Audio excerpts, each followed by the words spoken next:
Hello दोस्तों, मैं हूं अमित त्यागी और आज मैं लेकर हाजिर हूं टीवी, वेब और आपके फेवरेट मनोरंजन के जितने भी साधन उपलब्ध है लॉकडाउन में उसका सारा अपडेट। मेरे साथ है मैम पूनम ढिल्लो और उनके साथ उनके बड़े हैंडसम से बेटे अनमोल जो अभी अपना डेब्यू कर चुके हैं। तो अभी दोनों हम माँ बेटे की जोड़ी के साथ हम ढेर सारी बातें करेंगे। Welcome ma'am, welcome Anmol to my show. Hello. Hi. Thank you for having us.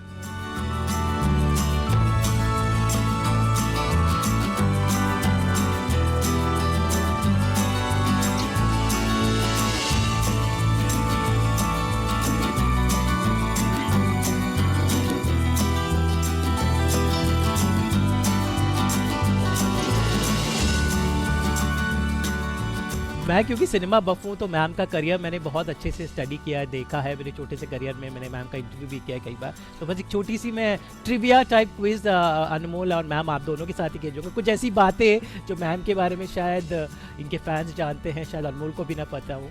तो लेट्स स्टार्ट अनमोल। देखते हैं, इसमें कुछ वैसा नहीं है कि नहीं आता है, it's just a trivia quiz. तो Yeah. ठीक है। तो मैम ने एक 3D फिल्म में काम किया था जो बहुत ही उस टाइम पे रिवोल्यूशन थी। तो Anmol, you have an idea that 3D film 80s में पहली बार जब दर्शक ने देखा, वो गॉड व्हाट वाज दैट?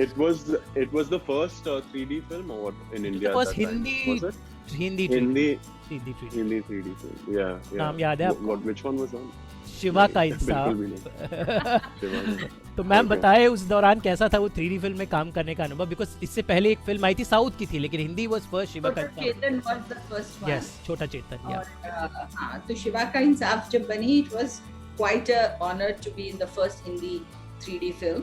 और I think अलग होता था शूटिंग, क्योंकि the main effect used to be के एक्शन जब चीजें डायरेक्टली ऑन योर फेस जी, आती हैं। जी तो जैकी भी था उस फिल्म में, Jackie Shroff was my co-star and मतलब मस्ती में ही करते थे, क्योंकि हमें पता होता था इसका इफेक्ट ऐसा आना है। ये इसलिए कई शॉट्स कई बार लगता था कंट्राइव्ड भी हैं, क्योंकि जी। वो इफेक्ट देने के लिए होते थे।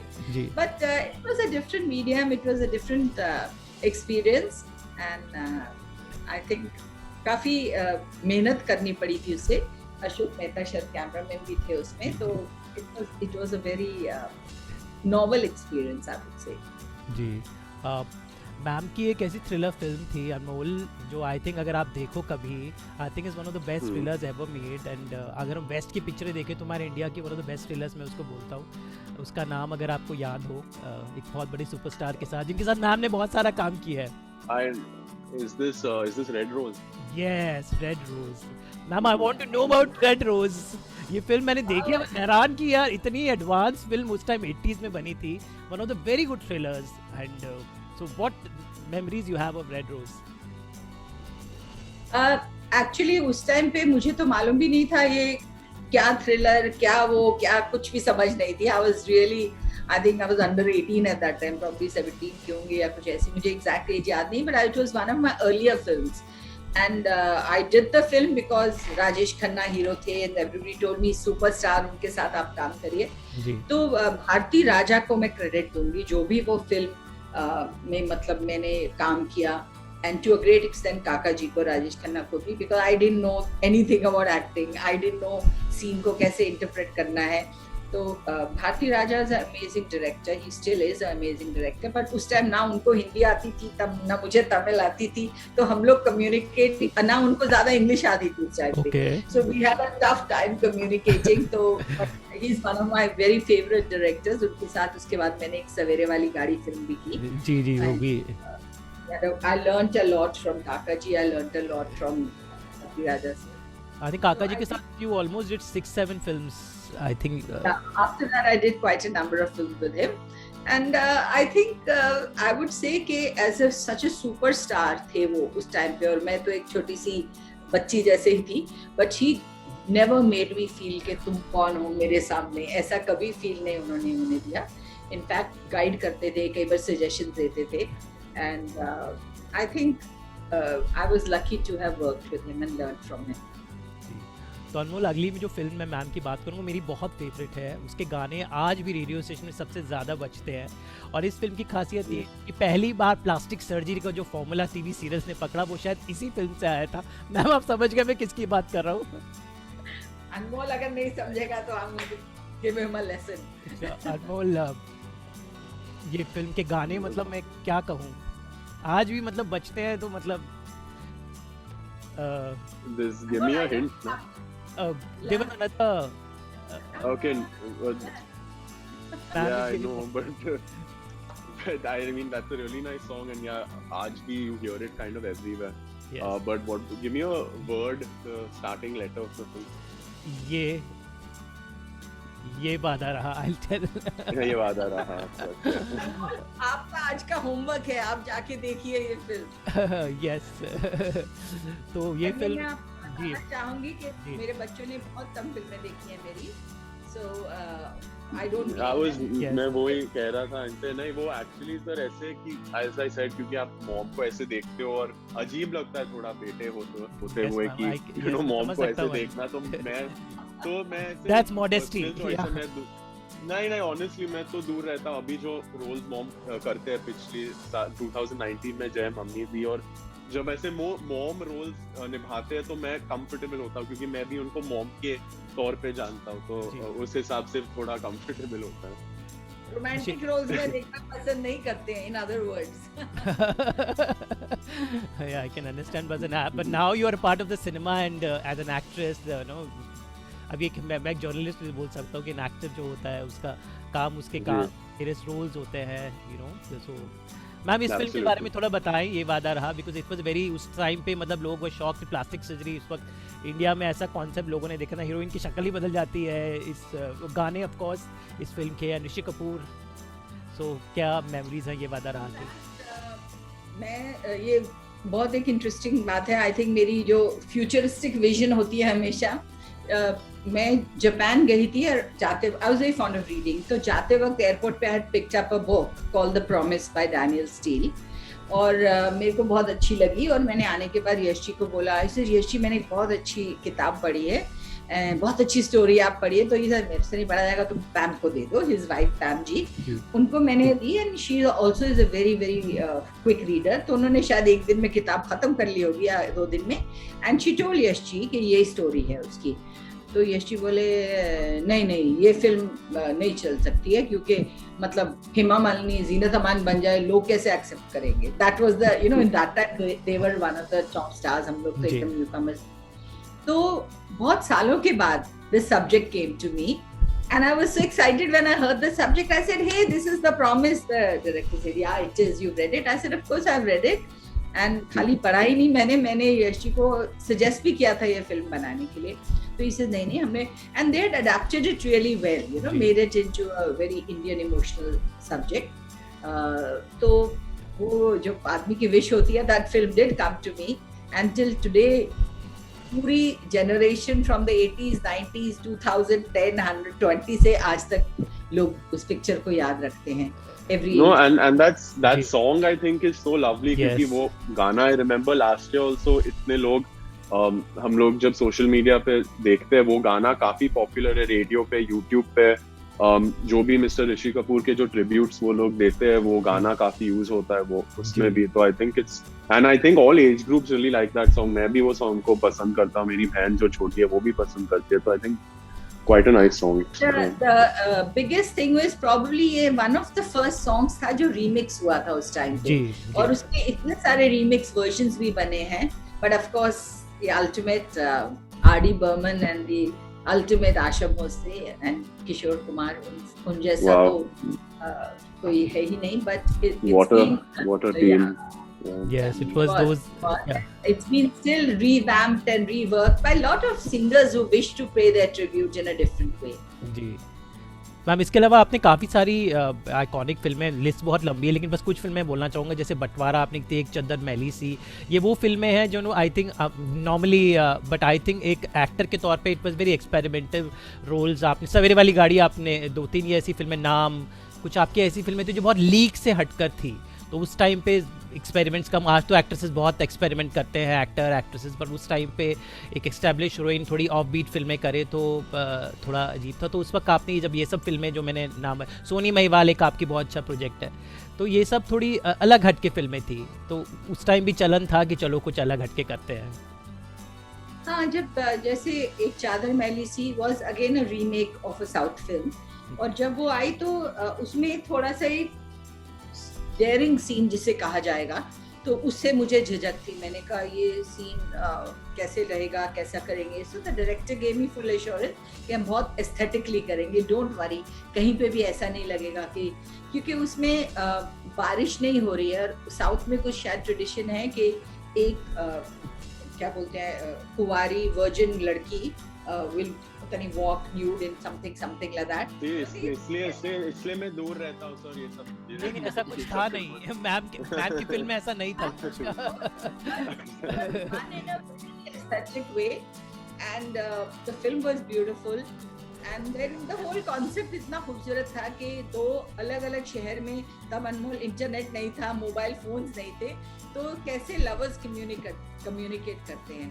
तो एक गाड़ी, ट्रेन जो जाती है उसके पीछे वो मैसेज लिखता है, जो सवेरे वाली गाड़ी, तो वो उधर से लिखती है, और वो जो जिस शहर में वो लड़का है वहाँ वो पढ़ता है, उसके पीछे वो मैसेज लिखता है। I mean what a fabulous novel concept that was. And Anmol, आपको थोड़ा होमवर्क देती हूँ, 2-3 फिल्में तो आप देख ही लोगे।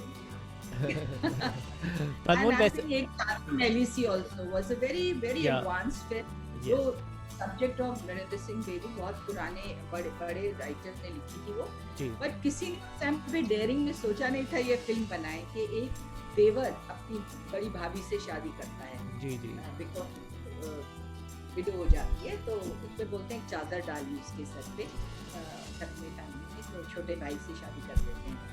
तो these were very daring subjects of that time. So it's good to have different films rather than, क्योंकि बिगनिंग में तो सिर्फ एक cute college girl, school girl, इस टाइप के रोल्स मिलते थे, तो I was like I want to do something different now. तो इस वजह से आई थिंक मैं हिम्मत करके ऐसी फिल्में की। पर अनमोल, क्या लगता है आपको, definition of hero has changed? पहले एक टाइम था हीरो बॉडी बनाते थे, झगड़ा करते, लड़ते थे, ये होता था, लेकिन आजकल you know with the advent of this Ayushmann Khurrana, Rajkummar Rao, now hero is not just a hero, he is just one central character who can be anybody. So what do you think कि समय के साथ हीरो की डेफिनेशन बहुत बदल गई? आज hero वो है जिसके ऊपर कहानी है, वो कहानी किसी भी फॉर्म में, हीरो किसी भी फॉर्म में हो सकता है। तो आपको क्या लगता है आजकल के ज़माने का हीरो क्या होना चाहिए? नहीं, डेफिनेटली सर, जो आपने कहा बिल्कुल सही है, क्योंकि आई रिमेम्बर जब मैं भी अपने डायरेक्टर से मिला था, मिस्टर तरणवीर सिंह, वो भी एक न्यू कमर डायरेक्टर है, और उन्होंने मुझे पहले यही पूछा था कि यू नो आपके जहन में ये है प्री कंसीव नोशंस कि आप डेब्यू कर रहे हो, तो हीरो के तौर पे आपको डेब्यू करना है, बाइसेप्स दिखाने हैं, लेदर जैकेट पहन के शायद बाइक पे आना है, सनग्लासेस पहन के, तो ये सब सवाल वो मुझसे पूछ रहे थे। और एंड उन्होंने पूछा कि do you like rom coms, chick flicks, आपको do you mind or no? I said yeah, I love it, I think it's, मेरे लिए क्या है, I want to play parts where I can be very relatable to the audience, लोग you know relate कर पाए और बोल सकते हैं कि हाँ मैं भी वैसे लड़का, बॉय नेक्स्ट डोर, एक sweet. So I think I like that, and I think कि ऐसे कोई डेफिनेशन है नहीं कि सिर्फ आप ये बॉक्सेस टिक करोगे तो ही आप हीरो हो। As you said, all these amazing new age actors, I think initially इतने फिल्मों में उन्होंने बॉडी वगैरह दिखाई भी नहीं है, लेकिन फिर भी they are you know at the top of their game, and I just think it's the parts you choose. आप ऑनेस्टली से आप निभाते हो आप किरदार, तो और वो ऑनेस्टली से आप डायरेक्टर कहते हैं स्टोरी, तो I think you can be a hero through just the stories you tell and the characters you play. Actually the story is the hero of the film. So अगर आपको अच्छी कहानी मिल जाए, आपको अच्छे subjects मिले, then you're a very blessed and lucky actor. And Anmol has all the ingredients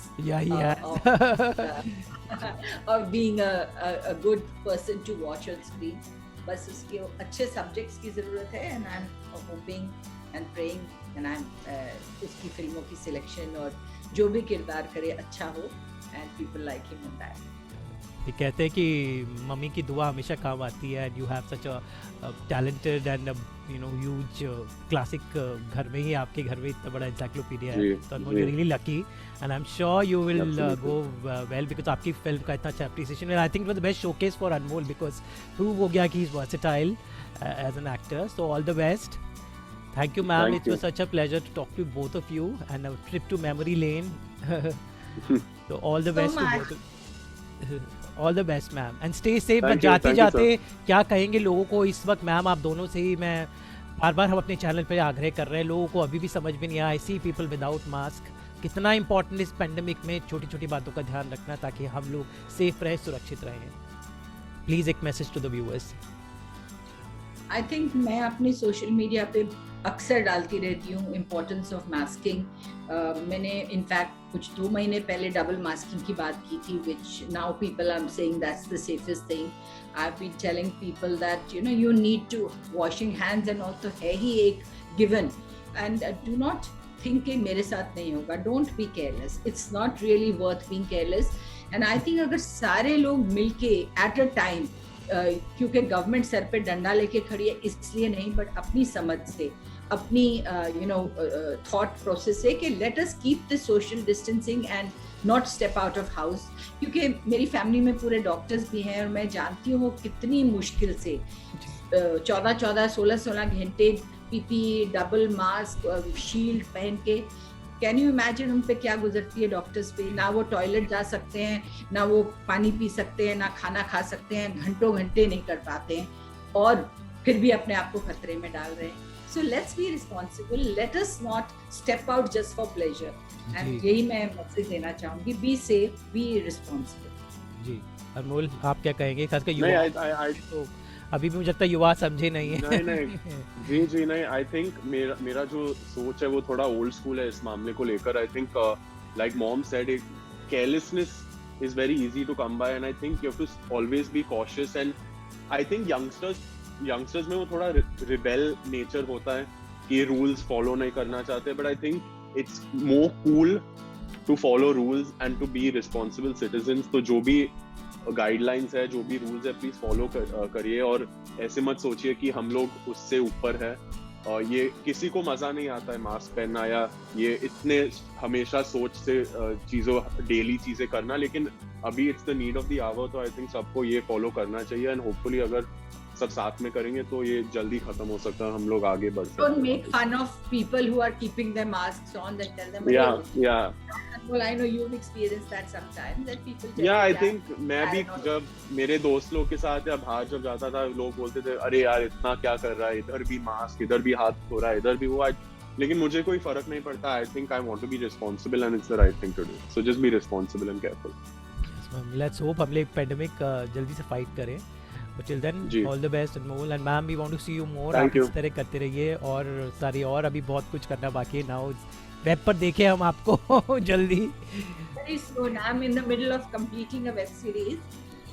अभी pandemic की वजह से थोड़ा रुक गया है, लॉकडाउन की वजह से।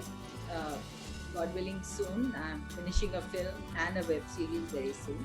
Yes. So, thank you, ma'am. Thank you, ma'am. We'll be looking forward for that.